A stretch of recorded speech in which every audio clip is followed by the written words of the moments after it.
Baik, kita lanjutkan. Kemarin kita sudah di video sebelumnya kita sudah membahas tentang organizing, maka selanjutnya kita bahas actuating. Perencanaan sudah, yang menjalankan sudah. Nah, selanjutnya memastikan bahwa mereka yang sudah diberikan tugas itu menjalankan sesuai dengan jobnya masing-masing. Nah, itu disebut sebagai penggerakan. Siapa yang menggerakkan? Itu adalah leadership. Sehingga actuating dan leadership cenderung sering jadikan satu. Nah, fungsi yang penting bagi penggerakan itu yang pertama adalah directing atau pengarahan. Jadi itu makanya perlu ada pengarahan, itu ada perintah, ada disiplin, ada partisipasi. Maka kenapa ada SOP misalnya? Sering ketika kita ke pom bensin ada SOP-nya. Mulai dari nol ya. Nah, itu kenapa harus dilakukan? Karena itu SOP-nya. Memastikan bahwa si petugas pom bensin itu melakukan itu. Atau ketika di minimarket juga, selamat datang.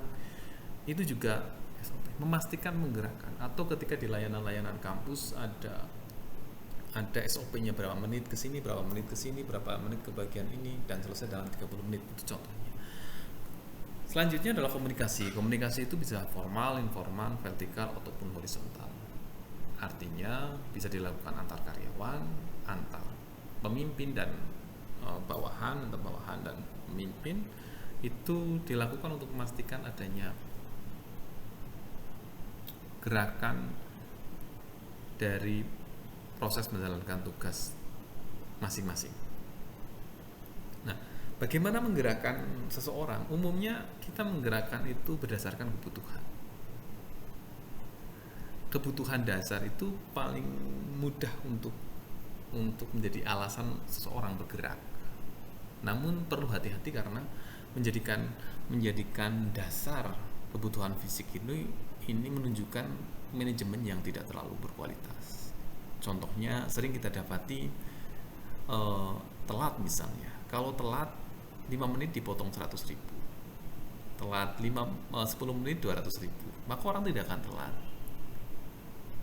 Itu kebutuhan. Karena kenapa? Karena itu kebutuhan dasarnya gaji. Namun spirit untuk bekerja menjadi tidak dapat. Memang lebih baik mengaktualisasikan. Jadi kerja itu karena memang kebutuhannya. Bagaimana dia mendapatkan passionnya atau keinginannya di pekerjaan itu. Yang terakhir tentu adalah fungsi pengawasan atau pengendalian. Nah, setelah actuating, setelah semua menjalankan fungsinya, selanjutnya tinggal yang terakhir, apakah yang mereka jalankan itu sudah tepat atau belum? Apakah yang mereka jalankan itu sesuai dengan pencapaian tujuan yang diinginkan atau tidak? Itu fungsi dari pengendalian dan pengawasan. Jenis pengawasan itu umumnya ada dua. Ada pengawasan preventif, pengawasan yang sifatnya mencegah yang dilaksanakan melalui sistem pembinaan, jadi pencegahan. Ada juga yang sifatnya korektif, jadi memperbaiki sesuatu yang salah, yang sudah terjadi diperbaiki. Nah, dalam koperasi pengawasan itu ada eksternal dan internal. Tentu internal itu adalah pengawas itu sendiri, pengelola sebagai seorang pengawas. Memang tugasnya. Selanjutnya pengawas juga bisa dari eksternal. Eksternal itu contohnya dinas koperasi UKM itu, atau juga akuntan publik kalau memang pengawas itu tidak memiliki kemampuan untuk melakukan audit, itu boleh meminta bantuan dari pihak eksternal seperti bagian akuntan publik dan organisasi lainnya. Ini ada model-model pengawasan, ada model untuk standar prestasi, ada juga yang sudah mendelegasikan dalam sebuah kewenangan.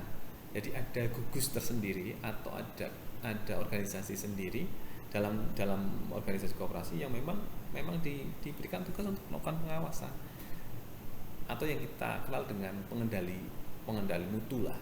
Itu ada kayak TQM, ada Total Quality Control, Total Quality Management, Total Quality Assurance.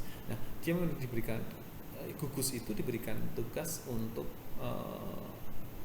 mengawasi proses pelaksanaan, khususnya pelaksanaan di bagian produksi yang lebih teknis. Itu prinsip-prinsip pengawasan.